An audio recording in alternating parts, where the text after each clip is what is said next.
A'udzu billahi minasyaitonir rajim. Bismillahirrahmanirrahim. Faqad qala Allah Ta'ala, innallaha wa malaikatahu yusalluna 'alan nabiy ya ayyuhalladzina amanu sallu 'alaihi wa sallimu taslima. Ketika para malaikat itu tercipta, seluruh malaikat mereka melihat satu cahaya di arsy, di sisi Allah, di singgasana Allah di arsy. Cahaya itu sebegitu luar biasa, sebegitu terangnya, sebegitu indahnya, sebegitu besarnya, sehingga para malaikat itu bertanya-tanya, apakah ini Tuhan kami? Apakah ini yang menciptakan kami? Dari agungnya cahaya tersebut. Maka cahaya itu pun berbunyi, dan cahaya itu pun bertasbih, Subhanallah. Kemudian pun para malaikat memahami bahwasannya cahaya itu adalah makhluk, dan dia memuja Allah, mensucikan Allah, menyatakan maha suci Allah, Subhanallah. Para malaikat pun mengikuti tasbih itu selama tahun demi tahun. Subhanallah, Subhanallah, Subhanallah, Subhanallah. Dan dia mengagungkan cahaya itu, melihat keindahannya, menikmati kehadirannya. Kemudian cahaya itu pun berbunyi lagi, Alhamdulillah, segala puji bagi Allah. Ini segala yang dimiliki oleh cahaya tersebut adalah dari Allah. Kenikmatan terbesar yang mana ia dari Allah Subhanahu wa ta'ala. Maka para malaikat pun mengikuti dan memahami tasbih Alhamdulillah, Alhamdulillah, Alhamdulillah, Alhamdulillah. Hingga datang masa cahaya itu bertasbih lagi, wala ilaha illallah. Para malaikat itu bertanya-tanya, apa hubungannya cahaya tersebut dengan Tuhan? Maka cahaya itu pun, nur itu pun bertasbih, la ilaha illallah, tiada Tuhan selain Allah. Dan para malaikat pun menjadi faham bahwasannya tiada sekutu bagi Allah Subhanahu wa ta'ala. Kemudian bertasbih lagi dia selama sekian lama, la ilaha illallah, la ilaha illallah, la ilaha illallah. Menyadari, mempunyai pemahaman akan tauhid, yaitu tiada Tuhan selain Allah Subhanahu wa ta'ala. Dia mengikuti tasbih sang cahaya, la ilaha illallah, la ilaha illallah, la ilaha illallah. Sampailah cahaya itu memberi pemahaman yang selanjutnya, yaitu apa? Allahu Akbar. Cahaya itu berbunyi dan mengucapkan seraya memberikan ilmu bahwasannya Allah maha besar, dan tiada apa-apa kebesarannya cahaya itu di sisi Allah. Yang mana mereka para malaikat ini mengagumi, namun tiada artinya di sisi Allah. Bahwasannya Allah lah yang maha besar. Allah lebih besar dari apa yang tersirat dan terbayangkan dari ini. Maka itu cahaya itu pun menyebutkan Allahu Akbar, dan para malaikat pun mengikuti Allahu Akbar, Allahu Akbar, Allahu Akbar, Allahu Akbar. Tahunan tanpa henti para malaikat itu bertasbih, mendapatkan ma'rifah dari sang cahaya, yaitu dari yang pertama Subhanallah, maha suci Allah, yakni ia tidak berbentuk dan tidak mampu malaikat itu melihat, jangankan insan dan makhluk lainnya. Cahaya itu yang sebegitu megah, sebegitu indah, sebegitu besar, tidak ada apa-apanya, karena Allah maha suci. Dan para malaikat itu pun memahami makna itu, memahami ilmu itu. Kemudian Alhamdulillah, keindahan yang kau lihat ini tidak ada apa-apa, semua puji dan puja adalah milik Allah. Para malaikat pun mengikuti Alhamdulillah. Kemudian ketika mereka memikirkan mengenai Allah dan apa hubungan makhluk dengan Allah, malah cahaya itu pun bertasbih, tiada Tuhan selain Allah, yakni tauhid. Allah itu maha tunggal dan maha esa, la ilaha illallah. Kemudian Allahu Akbar, sehingga dia menjadi tasbihatul arba. Subhanallah walhamdulillah wa la ilaha illallah wallahu akbar. Setelah sekian tahun, setelah ribuan tahun, diciptakanlah Nabi Allah Adam. Diciptakanlah manusia, diciptakanlah jasad manusia, kemudian diperintahkanlah kepada para malaikat untuk bersujud kepada sang manusia Adam. Dan Allah memberikan kabar bahwasannya sebagaimana yang disebut dalam surah Al-Baqarah dari ayat 30.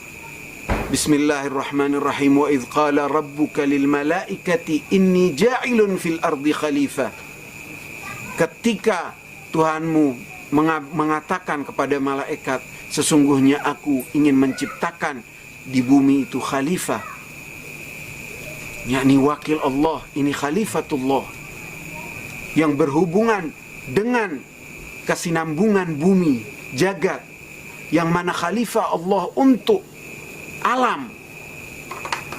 Kemudian para malaikat terkejut dan bertanya-tanya karena mengetahui bahwasannya yang akan menjadi khalifah itu adalah insan. Malaikat bertanya, apakah engkau ingin menjadikan khalifah itu yang berbuat fasad, kerusakan di muka bumi dan saling menumpahkan darah?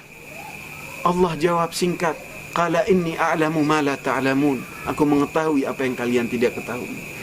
Setelah mereka sujud dan mereka bertanya-tanya atas keagungan wujud, atas keagungan manusia, disitulah diperintahkan kepada Nabi Allah Adam. Setelah Nabi Allah Adam diberitahu, para malaikat sujud, penduduk langit sujud, yang mana kecuali iblis yang durhaka dan akhirnya terkutuk. Ketika semua sudah bersujud, kemudian di Nabi Allah Adam diberikan tempat di surga yang sebegitu indah. Nabi Allah Adam bertanya-tanya, gerangan apa? Mengapa aku sebegitu istimewa? Aku dicipta, kemudian seluruh para malaikat diperintahkan untuk sujud kepadaku dan aku ditempatkan di surga. Kemudian dipanggillah Nabi Allah Adam dan diberi wahyu, wahai Adam, tengoklah ke arsy. Nabi Adam menengadah, melihat, terbukalah tirai-tirai dan terlihatlah tulisan di arsy, La ilaha illallah Muhammadun Rasulullah. Tiada Tuhan selain Allah dan Muhammad adalah utusan Allah. Nabi Allah Adam pun bertanya, siapa gerangan? Jadi Nabi Allah Adam bertanya, kemudian dijelaskan oleh Allah, diberi ilmu oleh Allah mengenai siapa itu Muhammad. Sayyidina Muhammad. Engkau, semua pemberian dan karunia yang aku beri ini adalah karena dia akan lahir dari keturunanmu.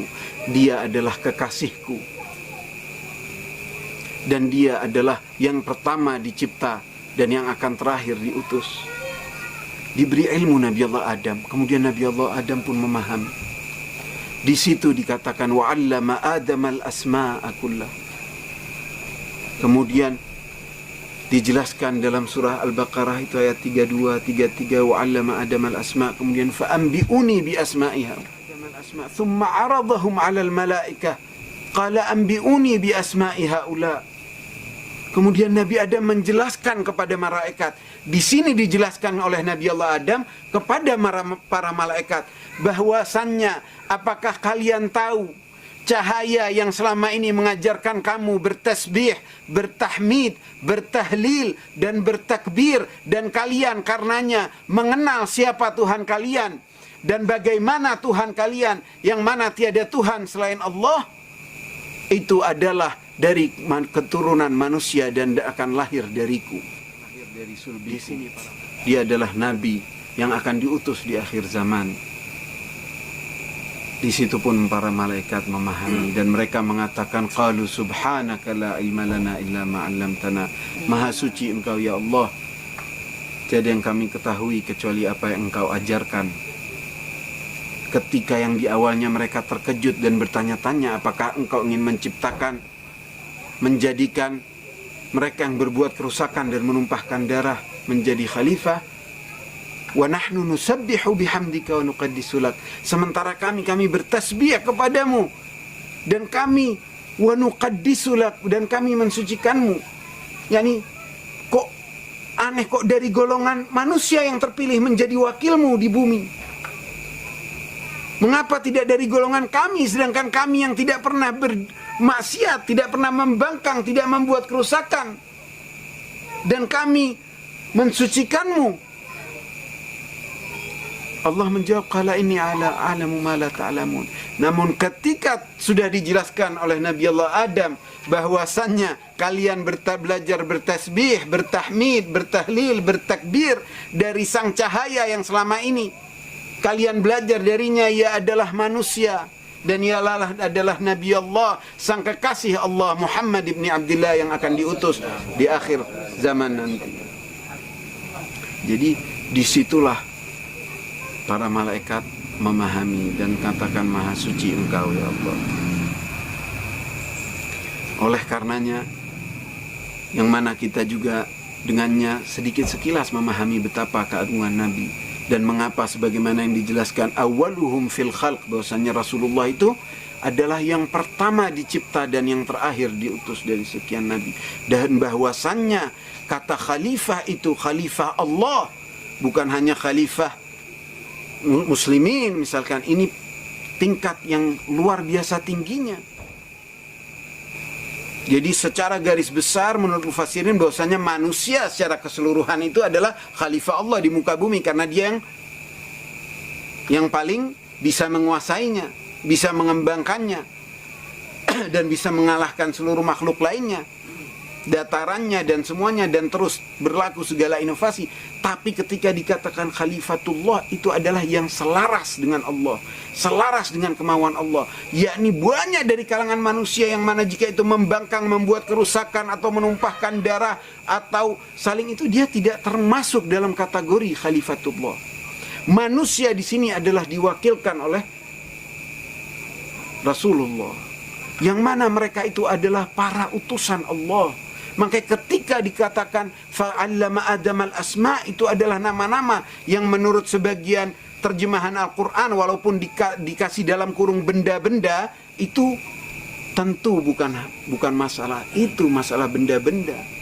Asma di situ mempunyai makna, yaitu khalifatullah, para khalifah Allah, utusan-utusan Allah. Nabi Allah Ibrahim, dari dia seorang nabi menjadi seorang khalilillah, kemudian menjadi imam, yang istilahnya itu bukan hanya sekedar imam-imam yang kita ucapkan sebagai istilah untuk mengagungkan seseorang, tapi ini dari sisi Allah. Dan itu peringkat khalifatullah yang tentunya dipimpin oleh sang kekasih Allah, yaitu Habibullah. Ikhwan akhwat, kita telah mengetahui dan kita melalui malam-malam nuzulul Quran pekan lalu, kita menyadari bahwasannya bagaimana Al-Quran itu diturunkan. Al-Quran itu diturunkan dengan sepenuhnya pada malam Al-Qadar kepada Rasulullah, yakni dialah yang bisa menjadi wadah wahyu ilahi sepenuhnya, kemudian terucap dia menjadi teks, menjadi kalam, menjadi az-zikr, menjadi al-furqan. Itu dengan wasilah Rasulullah. Sepanjang masa dakwahnya, yakni dalam berhubungannya dengan makhluk, Rasulullah adalah sebagai perantara antara sang Khalik dan al-makhluk.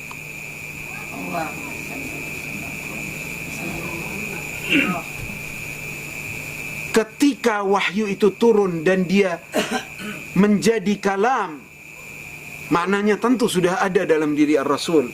Semua mufassirin sepakat itu ketika membahas ada al-inzal dan ada at-tanzil. Ketika tanzil, ketika dia berubah menjadi kalam, Rasulullah itu sebagai mediator. Allah subhanahu wa ta'ala yang berbicara kepada umat manusia semuanya, kepada antum wahai para pembaca Al-Quran, kepada kita, itu adalah Allah. Ketika kita membaca Al-Quran, berarti kita membaca kalamullah, berarti kita sedang mendengarkan komunikasi Allah kepada kita. Oleh karenanya dianjurkan harus wudu, sebaiknya dalam wudu, dan ada etika-etika saat membaca Al-Quran. Karena pada hakikatnya ialah Allah subhanahu wa ta'ala yang sedang berbicara. Ini wahyu, Alkitab. Dan itu Rasul melalui Rasulullah. Karenanya dikatakan wa ma yantiqu 'anil hawa, dia tidak berbicara dari hasrat dirinya. Wa ma yantiqu 'anil hawa in huwa illa wahyun yuha, melainkan wahyu yang telah diwahyukan. Dan berapa banyak ayat-ayat yang Allah, yang mana Rasulullah yang dimaksudkan adalah Nabi, tapi dia menjadi dhamir ketiga karena yang sedang turun dan yang dibacakan dan diucapkan adalah wahyu, yakni yang berbicara adalah Allah Rabbul Alamin dengan wasilah Rasulullah. Jadi tidak diherankan betapa besarnya pahala salawat.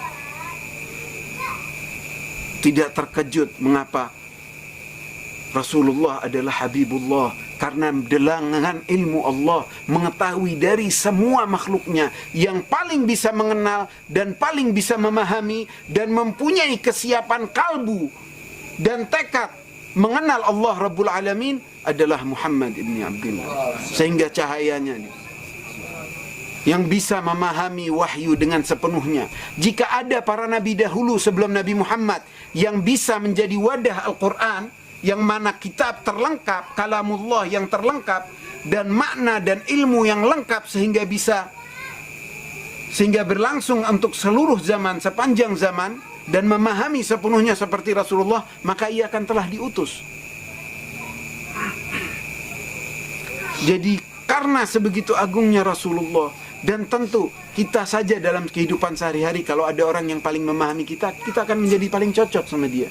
Kita menjadi kekasih tidak bisa dari rupa, tidak bisa dari kecantikan, kegantengan, keindahan, tapi karakter tidak bertemu, ya tidak bertemu. Betapapun bagusnya. Namun ketika Anda ketemu seseorang yang cocok, dia menjadi teman. Kadang tidak ada hubungan darah, tiada hubungan kekerabatan, tiada hubungan kesahabatan, tapi dia menjadi cocok. Dia menjadi kekasih yang saling rindu, saling ingin mengungkap dan memahami.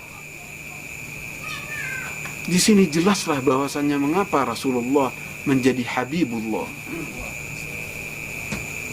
Kemudian dialah menjadi sang wasilah kepada al-makhluk.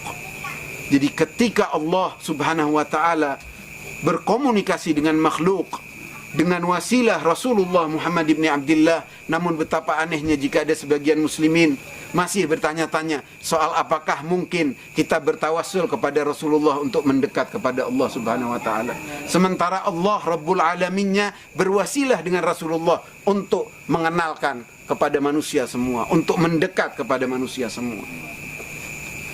Ketika dikatakan ati Allah, tidak berhenti di situ, ati Allah wa ati'ur Rasul, taatilah Allah dan taatilah sang Rasul. Ketika dikatakan in kuntum tuhibbunallah fattabi'uni yuhibbukumullah, jika engkau benar mengatakan bahwasanya engkau cinta kepada Allah, fattabi'uni, inilah syaratnya, maka ikutilah aku, yuhibbukumullah, barulah Allah cinta kepada kalian. Jika kalian, ada orang yang mengatakan kami cinta kepada Allah, kami taat kepada Allah, tapi bukti di mana? Di situ dijelaskan dalam ayat itu bahwasannya in kuntum tuhibbunallah fattabi'uni, ini syarat. Ikutilah aku, yuhibbukumullah. Kemudian dalam surat An-Nisa ayat 64 ketika disebutkan wa bismillahirrahmanirrahim walau annahum idh zalamu anfusahum ja'uka fastaghfirullah wastaghfara lahumur rasulu lawajadullaha tawwaban rahima. Sungguhnya ketika mereka itu merasa menganiaya diri mereka sendiri, kemudian mereka fastaghfirullah, beristighfar kepada Allah, wastaghfara lahumur rasul, kemudian sang rasul ini mengampuni mereka, maka mereka akan mendapati bahwasannya Allah maha mengampuni dan maha menyayangi. Menjadi syarat lagi ampunan dari sang Rasul, dari Rasulullah. Ketika Allah subhanahu wa ta'ala meminta orang-orang yang beriman untuk bersalawat dan bersalam kepada Rasulullah, Allah memulai dengan dirinya dan para malaikat. Innallaha wa malaikatahu yusalluna ala nabi Ya ayyuhalladzina amanu sallu alaihi wa sallimu taslima. Jadi sesungguhnya Allah dan para malaikatnya bersalawat kepada Rasul. Maka wahai orang-orang yang beriman, bersalawatlah kamu kepadanya dan Muhammad. Maka wahai orang-orang yang beriman, bersalawatlah kamu kepadanya. Untuk menunjukkan jangan sampai ada hati orang-orang itu yang bertanya-tanya, kenapa aku harus bersalawat kepadanya, kenapa sebegitu mengagungkan para malaikatnya. Jangan kamu menyombongkan diri untuk tidak ingin bersalawat. Dan kita pun memberikan salam selain salawat kepada Rasulullah. Betapa agungnya kita bersalawat. Dianjurkan untuk salawat. Dikatakan dalam hadis bahwasanya orang yang paling pelit adalah yang mendengar nama Nabi disebut, kemudian dia tidak mengucapkan salawat. Dalam salat setiap hari kita setidaknya 5 kali kita mengucapkan salawat dan salam kepada Rasul. Dalam saat-saat yang teragung.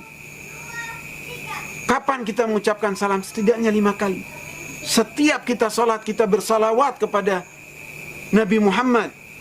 Kemudian mengakhiri salat kita dengan salam. Dan yang banyak orang tidak sadar adalah ketika kita mengucapkan salam setelah Allahumma salli ala Sayyidina Muhammad wa ala ali Sayyidina Muhammad. Kemudian ketika kita mengucapkan salam bagaimana? Assalamu alayka ayyuhan nabiyyu wa rahmatullahi wa barakatuh. Dan ini dengan dhamir secara langsung kepadamu wahai Nabi wa rahmatullahi wa barakatuh. Assalamu alayka, bukan assalamu ala Nabi.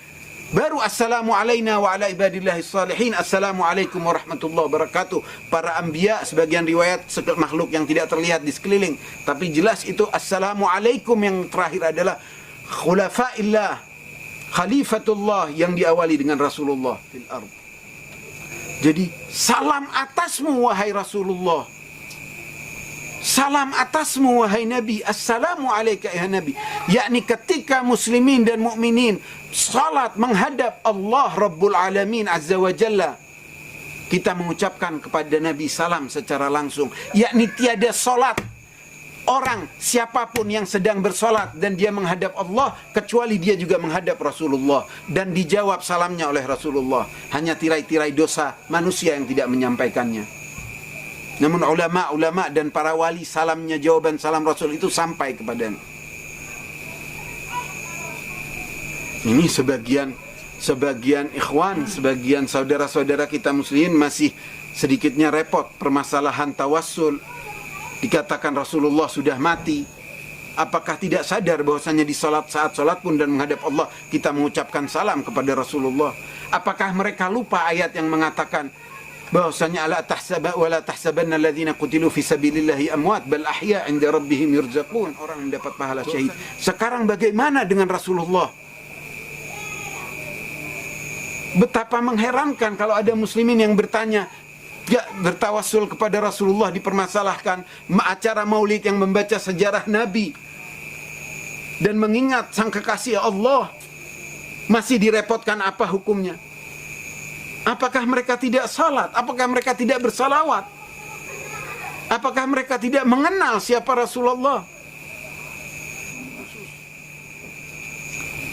Di sini kita mengenal dan mengetahui betapa cahaya pertama itu menjadi cahaya pertama dan menjadi yang mengajarkan makhluk-makhluk Allah, di mana semua mengenal.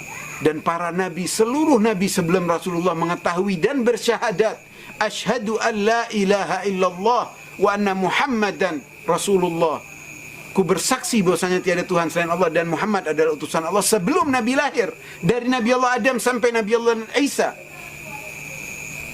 Bersyahadat kepada Rasulullah, dan itu adalah syarat yang diajarkan oleh Allah kepada Nabi Adam dari masa awal penciptaan. Ikhwan akhwat sekalian, semua orang bisa mengatakan mencintai Allah, semua orang bisa menyatakan menyembah Allah, keesaan Tuhan, tapi tidak diterima. Kenapa? Karena ada Rasulullah yang menjadi syarat. Menjadi syaratnya orang beriman sehingga dikatakan muslim adalah syahadatain. Asyhadu an la ilaha illallah wa anna Muhammadan Rasulullah. Ikhwan akhwat, semua bisa mengatakan cinta kepada Allah. Semua bisa mencatakan saya menyembah Allah. Bisa. Tapi untuk membuktikan gimana? Untuk bukti kebenaran bahwasanya dia menyembah Allah, Dan dia cinta kepada Allah dari mana? Disitulah pentingnya adanya sosok yang mana dia adalah wakil Allah, khalifatullah fil ardh, yang dengannya dia menjadi tolak ukur siapa yang mengenal Allah, siapa yang menyembah Allah, dan siapa yang cinta Allah. Karena dia adalah tolak ukur. Gimana perilakunya terhadapnya, bagaimana kecintaannya terhadapnya. Mengapa pahala salawat sebegitu tinggi? Luar biasa agungnya salawat. Menjadi obat,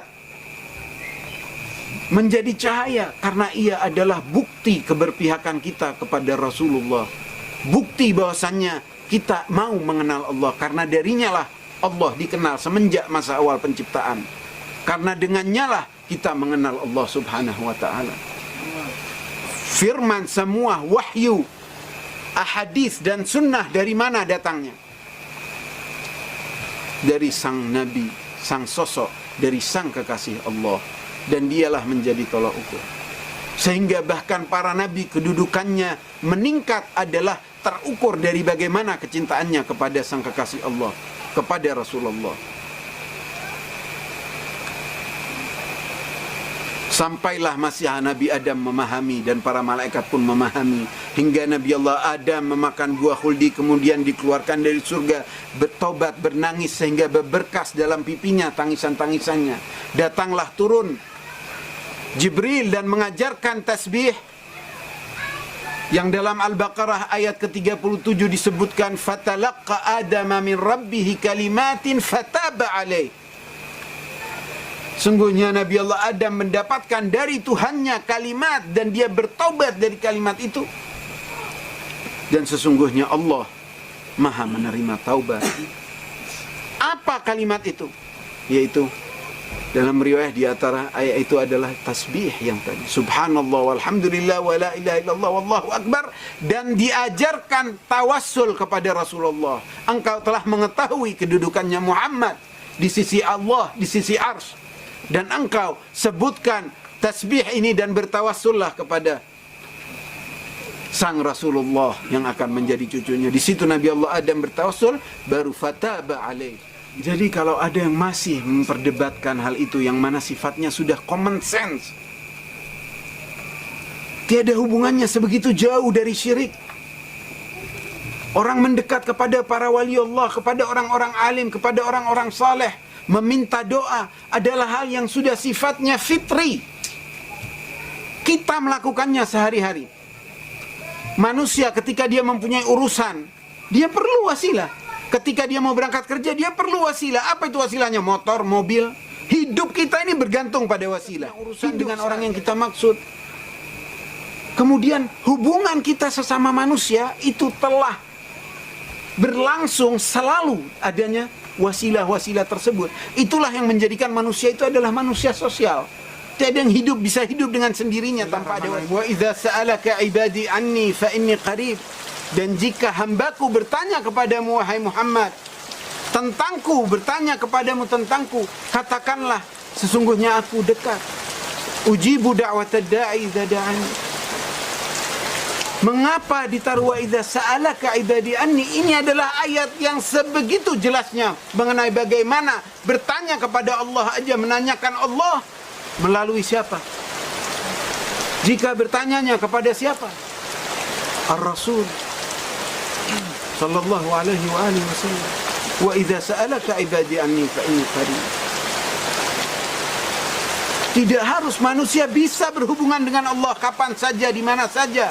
Kontak batin dan pertolongan Allah itu dekat, ditolong oleh Allah. Tapi ada hal-hal yang mana kita sebagai orang-orang yang pendosa, yang makam dan kedudukan kita sebegitu jauh, maka betapa wajarnya